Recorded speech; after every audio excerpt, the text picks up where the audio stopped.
Hello, MGTOW. Hello, men. This is Howard Dare. Thanks for stopping by. So, I want to talk about the top 5 lies that women tell men. But first, let me say thank you to everybody who's been stopping by, liking, sharing, commenting, subscribing, even donating. I really appreciate it. And if you haven't already, please go ahead, click on the subscribe button, click on the bell symbol next to it, and accept the email notifications. It'll help me grow my channel, and I'd really appreciate it. Okay, top 5 lies that women tell to men. And these are, my top 5 lies. You might have a different list. And I encourage, especially my new subscribers, to express yourselves down in the comment section below.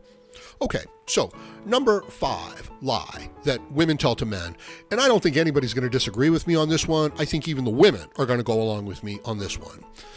Makeup, their age, their physical appearance, their sexual market value. See, I've got a lump.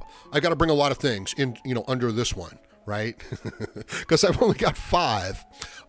This list could have been bigger.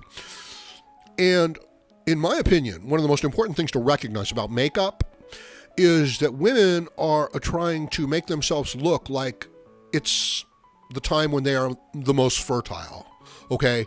They're trying to make themselves look sexually alluring. That's what the high heels are about. That's what the makeup is about. That's what the provocative dressing and colors are about. So to then turn around and say men view women as, sexual objects, that's a little hypocritical, right? When the woman's spending all that time, trying to make herself look like that. And then, feigning offense when the men actually mention it. And it's a strategy to knock men off balance. That's pretty much what, that's about. And these, other claims that, oh no, it's just about women wanting to, compete with other women and look their best. It's a form of art. It's like, no, they're trying to get the attraction of men. So that's their intention, okay? And it's a misrepresentation. And it creates other problems down the road. But that's a subject for another video. So moving on, number 4. The way that women state their qualifications on a resume, it's amazing, right? It's like when I was a very young boy, I had a job in a video store, right? And all I did was, check out the videos. That's it, and accept the payments for a little while, for 7 or 8 hours. And I would clean up the store, right? I would do other things around the store. So to me, making a resume out of that, would just say, worked in a video store. This is what I did, right? But to a woman, it's like, no, you managed the video store. You were, co-president of chief of operations, and everything was represented as a title and as like president, vice president. So, if it was the kid's job to sweep the floor, he became president of maintenance. So it's this trumped up, overblown representation. It's kind of like what they do with makeup, okay? But with their qualifications. Now, moving on to number 3, and you'll see that these are all tied together. The idea that men and women are the same. Okay, one of the principles here of feminism is a lie. And it's become so bad that to even say such a thing in this day and age will get you fired. Men and women are not the same. Okay, they have different qualifications, they have different skills, they are not equally qualified for all jobs. There are some jobs that only a man can do, and there are some jobs that only a woman can do, mainly about giving birth.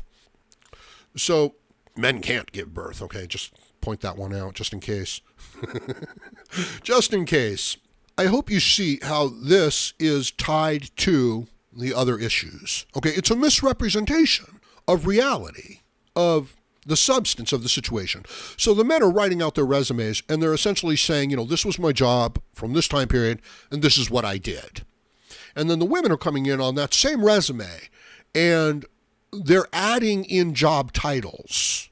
Okay, so it's as if this entire approach of the woman is predicated upon the idea of coming from an inferior position and a somewhat resentful position, a weaker position, and this is what I believe is like the basis of feminism, is the fact that there are differences, and biologically, women are at a disadvantage physically. and they want justice. They don't see that as being fair. And I don't know that it is fair.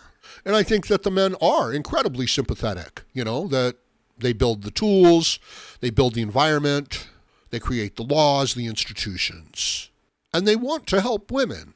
So to then represent, men within Western civilization as, the terrible beasts that they are, that's the crime, that's the injustice, and that's the reason for MGTOW.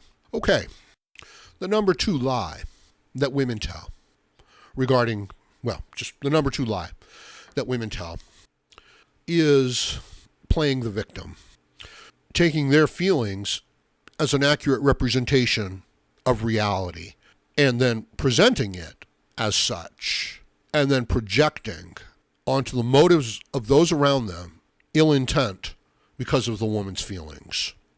I suppose men do this as well, but when a man does it, it's almost dismissed. In other words, relational aggression. When the woman feels uncomfortable and then slanders the man that she doesn't like and attributes her, discomfort, which could be for any number of reasons, to the motives of these men. And that's what's happening right now in our society, is that perfectly innocent men and boys are being projected onto all of the women's fears and weaknesses. So, it really is like somebody who just doesn't know how to play baseball and has never practiced or built up their skills, being, lying on their resume, okay?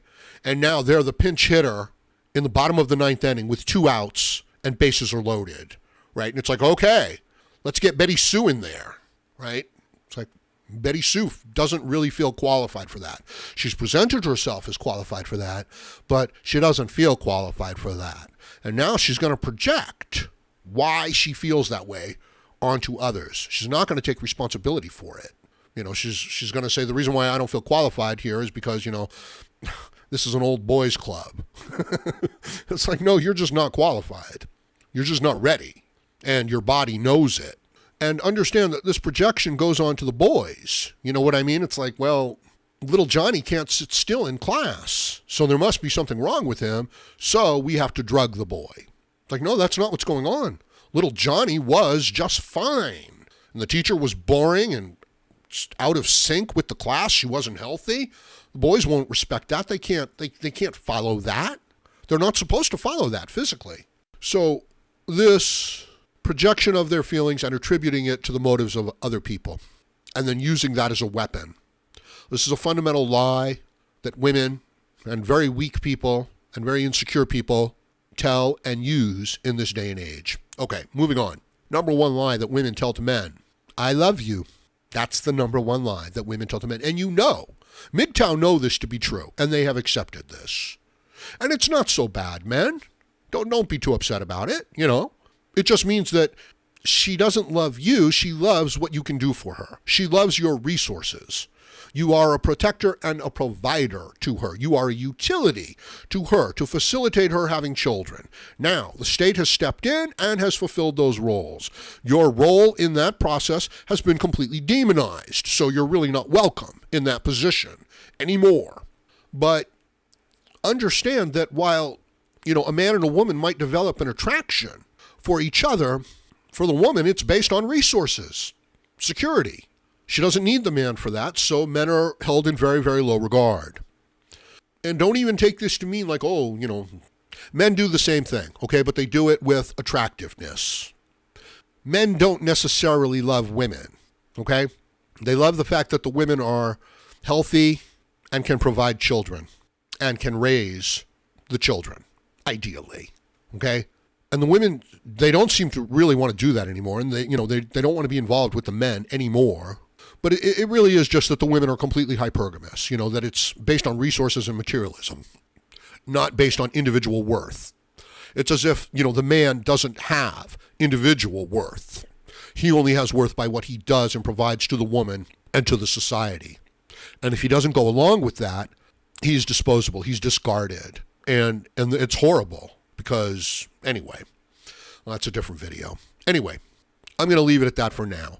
And I'm really not covering every aspect about this because I really want to hear what you guys have to say in the comments section below. So let me know what you think about this in the comments section below. And please like, share, comment, subscribe, donate, and join me again, Howard Dare, as I plan to have more content for you. Thank you, MGTOW.